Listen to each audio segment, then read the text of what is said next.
Do primitivo ao moderno, o homem evoluiu numa espiral. Voltava sempre ao mesmo ponto, porém num patamar mais alto. Na sua primeira volta ficou ereto. Depois, sapiens, aos poucos foi descobrindo regularidade.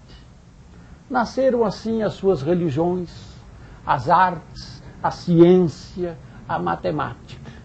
Mas aos poucos ele percebeu que, apesar do mundo ter ficado menos imprevisível, a ordem não era suficiente para explicar tudo.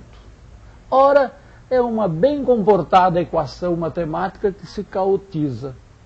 Ora, é um fenômeno físico, químico, biológico, costumeiramente tratado como caótico, que emerge dele uma certa ordem. O homem teve que reaprender a sua leitura. E assim surgiram, simultaneamente, a matemática moderna e a moderna arte.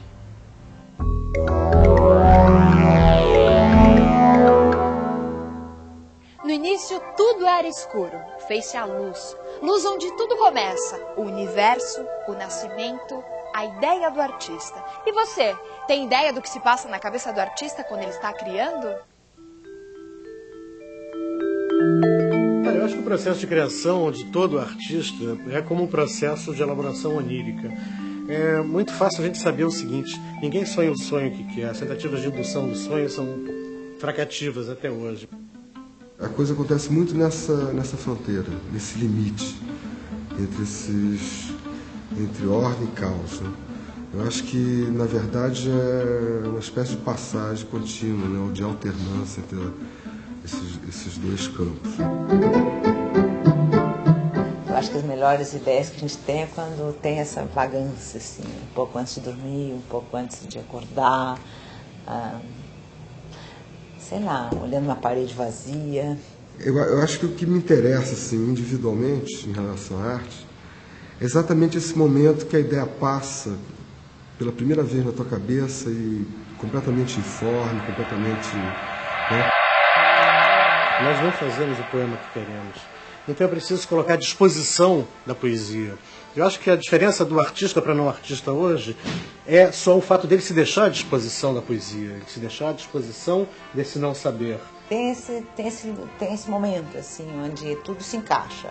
Acho que essas coisas já estão na cabeça da gente e esses insights aparecem geralmente quando a gente não o controla. Não sei se isso não é exatamente o caos, isso é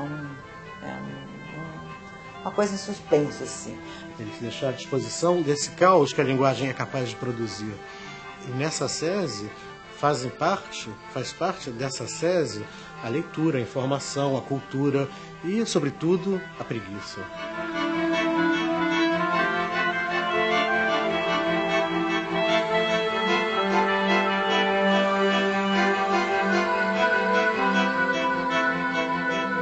A descoberta do caos na ciência deve-se ao matemático Henri Poincaré.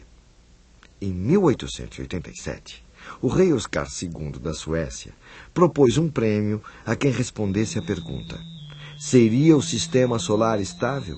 Poincaré, usando ferramentas modernas, ganhou o prêmio ao demonstrar que sim, o sistema solar é estável. Porém, depois de publicado o trabalho, Poincaré notou um erro em seus cálculos. Da maneira como estava, o sistema não seria mais estável. Aquele erro provocava uma pequena modificação na posição dos planetas, que levaria a um outro resultado, caótico. Foi mais ou menos assim que Poincaré descobriu o caos. Uma equação bem simples, como x² menos 1, possui um comportamento regular. Para entender isso, pense em um número entre 0 e 1 e acrescente a equação. Pegue o resultado e coloque novamente na mesma equação e assim por diante. Esse gráfico demonstra um comportamento regular, periódico. Já outra equação, igualmente simples como 2x² menos 1, pode revelar um comportamento diferente. Observamos algo que parece aleatório. Este outro comportamento não é regular, mas sim caótico. Com Nesse último resultado, a estabilidade demonstrada por Poincaré ia por água abaixo. As leis da física, na maioria dos casos, prevêem como que os sistemas devem evoluir. Então a gente tem uma regra clara que diria como que o sistema evolui no tempo. Se ele está assim hoje, como que ele vai estar no minuto seguinte, na hora seguinte, no dia de amanhã. Então como que é possível que um sistema que tem um comportamento imprevisível, e os sistemas caóticos são aqueles que continuam tendo um comportamento imprevisível, possam ter uma regra por trás? Esses sistemas têm uma particularidade.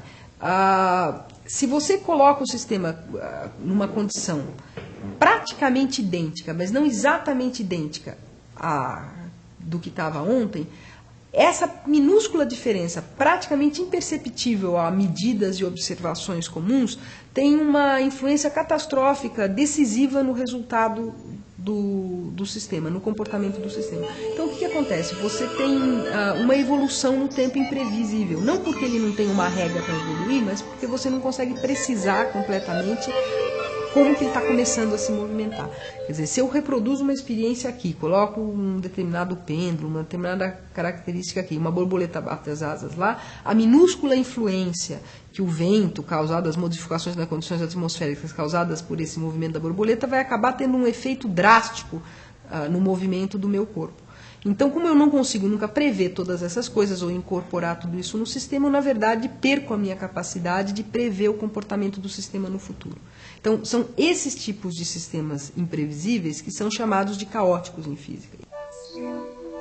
Qualquer dona de casa, ou mesmo um doceiro, conhece muito bem o que é o caos, mesmo sem saber. Para se fazer brigadeiro, por exemplo, é necessário derreter a manteiga sem queimar, misturar com leite condensado, acrescentar o chocolate, mexer sempre até achar o ponto. Assim não ficam sobras na panela, o doce não queima, você consegue enrolar e tudo fica mais gostoso. O caos encontra-se então no momento em que o doce está para grudar na panela, ou quando funde-se, ou ainda quando desanda. Somente um bom doceiro sabe repetir o procedimento para se fazer o doce, mas nem isso garante que ele seja sempre bom. Uma mínima alteração pode dar um resultado bem diferente. Cozinhar também é uma arte e um bom exemplo de caos. Um bom exemplo de artista que reuniu perfeitamente no seu trabalho o caos e a ordem é Hélio Oiticica. Metódico, extremamente organizado, criou no ambiente de ordem do seu ateliê obras que romperam definitivamente com a maneira de fazer arte do seu tempo, os anos 60. Buscou inspiração nas escolas de samba e instaurou a ideia de caos na arte brasileira ao abandonar o quadro e partir para a criação de obras pouco convencionais, onde o espectador era a própria obra de arte. Hélio Oiticica começou pintando quadros como estes, geométricos, geralmente com apenas duas cores. Suas inquietações o levaram à procura do que ele chamou de grande labirinto, ideia poética que serviu como ponto de partida para o abandono do quadro. Oiticica saltou para o espaço e o tempo ao criar tendas, estandartes, bandeiras e capas, obras de arte que só existem a partir do seu uso pelo público, como os parangolés. Foi exatamente nesse lugar, o Pátio do MAM, Museu de Arte Moderna aqui no Rio de Janeiro, que na década de 60, Hélio Oiticica chocou o mundo das artes com a apresentação dos seus parangolés. Imaginem vocês que além de criar obras que precisavam ser literalmente vestidas pelo espectador, ele ainda trouxe um acompanhamento pouco usual para uma exposição de arte. Uma bateria da Estação Primeira de Mangueira, escola de samba aqui do Rio de Janeiro. E para que as obras se realizassem por inteiro, o espectador deveria vesti-la e ainda dançar ao som da música. Com isso, Hélio Oiticica trouxe o caos para dentro dos museus.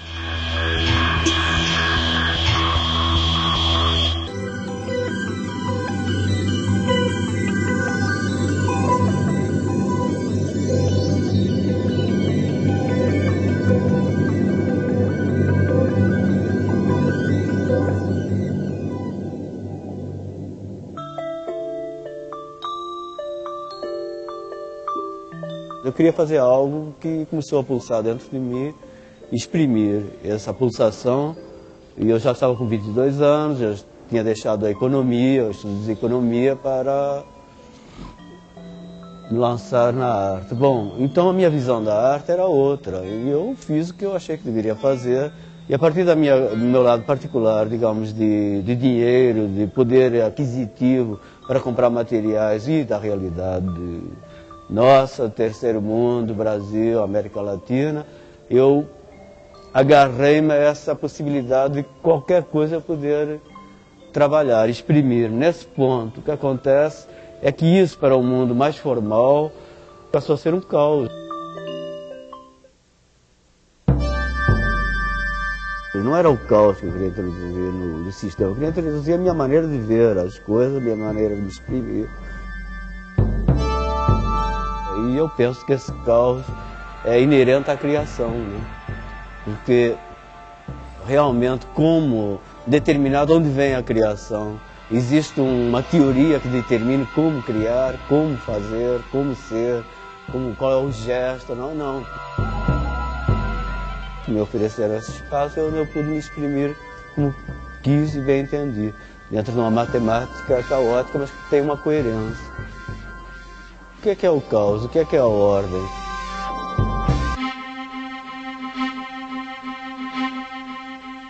Olhando para estes quadros, podemos ter a impressão de estar diante de uma representação caótica. São obras abstratas de Antônio Bandeira. Nessas composições, a intuição, na maioria dos casos, prevalece sobre a razão. A maneira de pintar esses quadros expressa um ímpeto informal. Mas olhando atentamente, podemos perceber que existe um equilíbrio estrutural. O impacto dessas obras vem, de certa forma, da sensação de um indeterminismo lúdico que acaba por formar um todo coerente.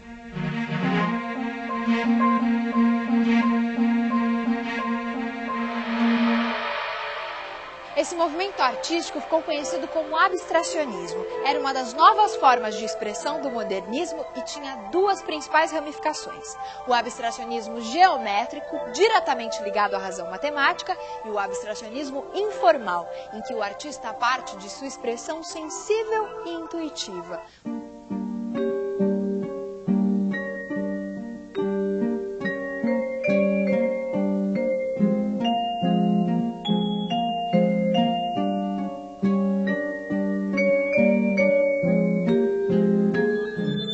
Para entender melhor as motivações dos artistas abstratos, vamos ouvir o que disse o pintor Iberê Camargo. Eu, no fundo, tinha um desejo. Tanto é que cancelava, raspava, até conseguir aquela forma que era a minha expressão, que eu aceitava. Isto é, aquele modelo que eu tinha dentro. É um modelo que a pessoa não sabe, não pode explicar, não pode chegar a dizer, vou ver se é esse. Não se pode fazer isso. Mas a intuição reconhece quando aparece aquela solução. Embora não pudesse ver de antemão, eu fazia isso com a fidelidade e com a obsessão de um pintor naturalista que quer fazer um retrato. Tinha de ser exatamente aquilo, embora depois, olhando o quadro, dissesse que é jogado, que não tem aquele movimento. Sim, tudo ali é jogado, mas não é um jogado assim, a esmo. Tipo de arte abstrata, sensível e poética encontra um outro paralelo.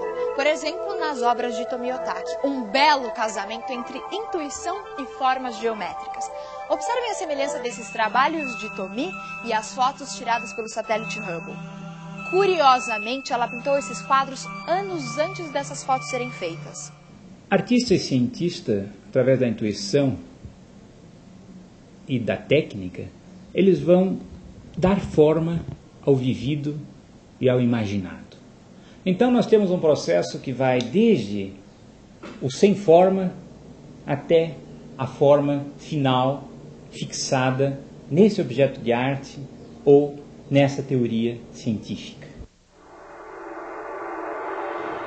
Essas imagens que se parecem são da natureza e da nossa imaginação. Todas elas impressas desde tempos imemoriais na história da espécie, na história cultural, social. De uma maneira geral, dizemos que são semelhantes por quê? Porque houve uma interação entre a proposta do artista e a nossa vida, a nossa experiência de vida. É isso que nós chamamos semelhança, é isso que nós sentimos quando estamos vendo essas duas imagens apresentadas. Portanto, quando nós observamos o quadro e as fotos do Hubble, nós estamos trazendo todo esse patrimônio cultural e da espécie nessa interpretação.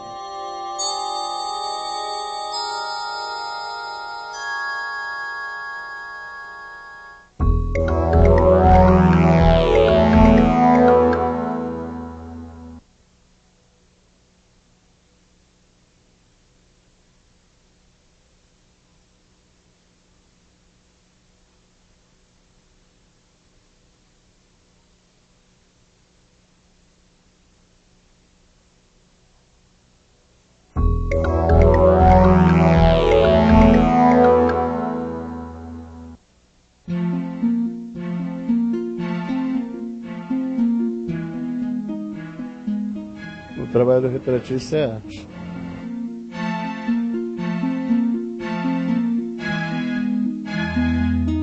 Desde o momento que ele transporta um traço no papel que define uma pessoa, ou um objeto, ou uma obra, isso é uma arte. Se tivesse um trabalho do Antônio Bandeira, você poderia, uma reprodução dele, você faria pra gente? Eu poderia tentar, né? É complicado porque eu vou passar o que eu sinto, não o que está na tela realmente, né? Mas posso tentar. O problema do abstracionismo é que ele transmite através da cor, da luz, das sombras. Cada pessoa que vê, ela percebe uma coisa diferente, né? É uma interpretação da abstração dele, né? O que torna essas pinturas tão diferentes? O que faz com que uma obra de arte pareça ter mais força que outra? Comparando essas duas obras, notamos que em ambas as formas e cores foram criadas livre e espontaneamente. Mas toda obra de arte expressa as realidades interiores e visões particulares de quem as criou.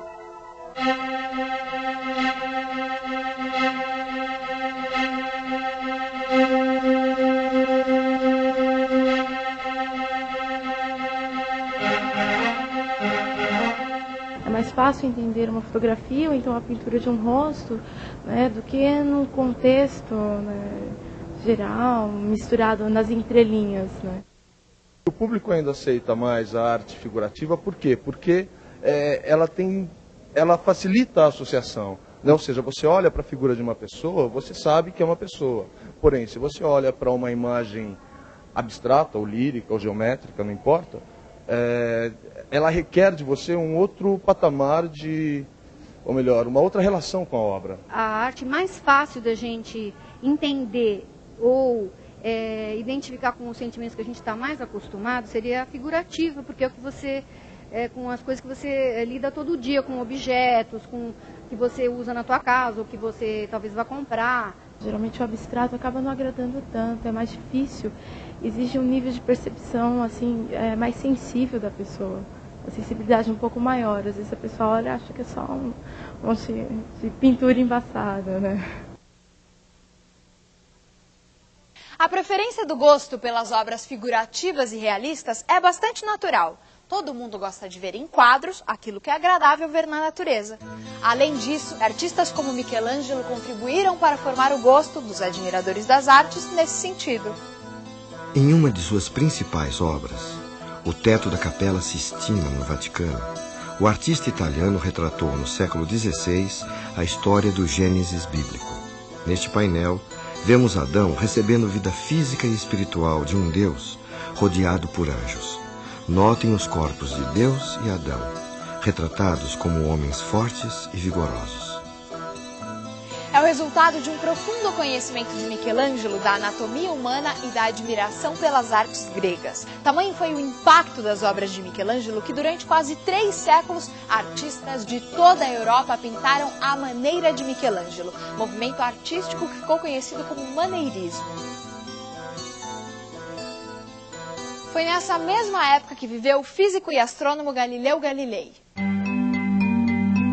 Galileu Galilei propôs que o caminho para o verdadeiro conhecimento científico passava pela observação dos fenômenos, pelas posteriores experimentações e pelas comprovações matemáticas.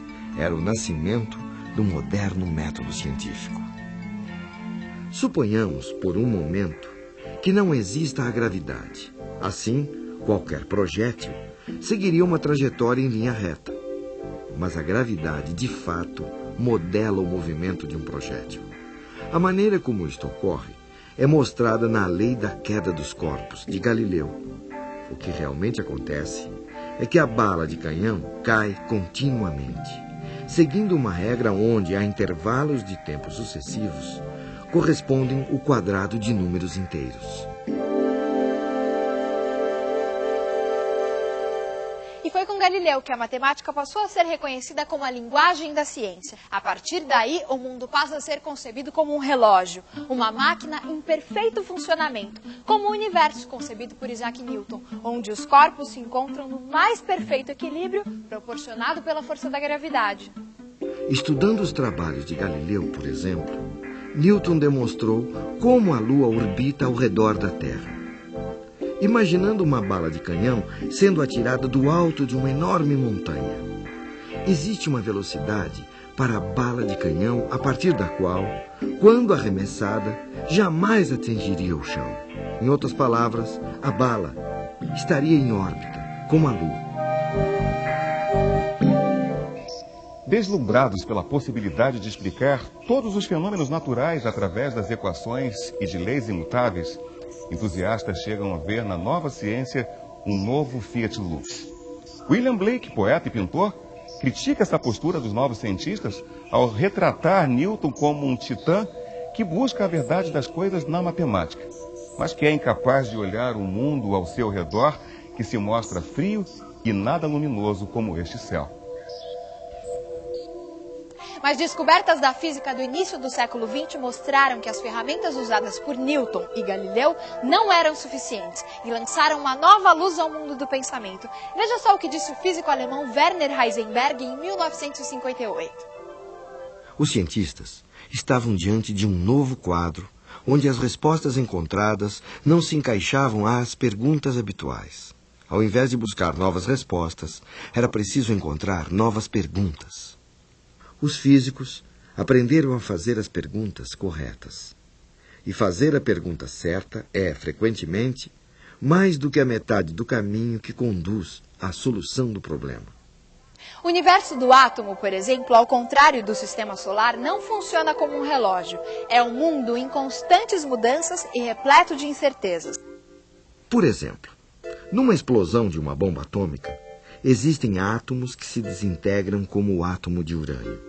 Existem regras definidas para o que vem depois da desintegração. Mas ninguém é capaz de prever quando e qual átomo se desintegrará primeiro, iniciando uma reação em cadeia. É nesse exato instante que surge o caos. Albert Einstein, apesar de ser o criador da teoria da relatividade, que possibilitou o nascimento da nova física do século XX, ainda acreditava, à maneira de Newton, em um mundo ordenado. Einstein evitou comentar as novas teorias que surgiram em sua época e lançou inconformado a célebre frase: Deus não joga dados. Da mesma maneira que o abstracionismo representou um rompimento com os padrões existentes na arte, na matemática, as novas teorias lançaram uma nova forma de ver o mundo. Uma das mais importantes teorias matemáticas que tratam desse novo mundo é a teoria do caos. O interesse permanente pelas formas geométricas e pelos problemas espaciais que o mundo das artes revelou no século XX é o ponto culminante de uma aproximação entre arte e matemática que se aprofundou desde a época do Renascimento. Para o físico e crítico de arte, Mário Schember, há um paralelismo notável entre o surto das tendências abstracionistas na arte do início do século passado e a reformulação abstrata da matemática contemporânea. O emprego de estruturas probabilísticas e efeitos do acaso são, desde então, características fundamentais da arte e ciência. Dificilmente hoje um matemático, cientista ou mesmo um artista abre mão de uma análise sobre o caos. Muitas vezes ele vem com a sua equação matemática complicada, outras é no belo e leve bater de asas de uma borboleta. São aspectos da natureza que o cientista e o artista não podem abrir mão. tiveram que desenvolver novos instrumentos e reaprenderam a ler o caos, a ordem, o caos.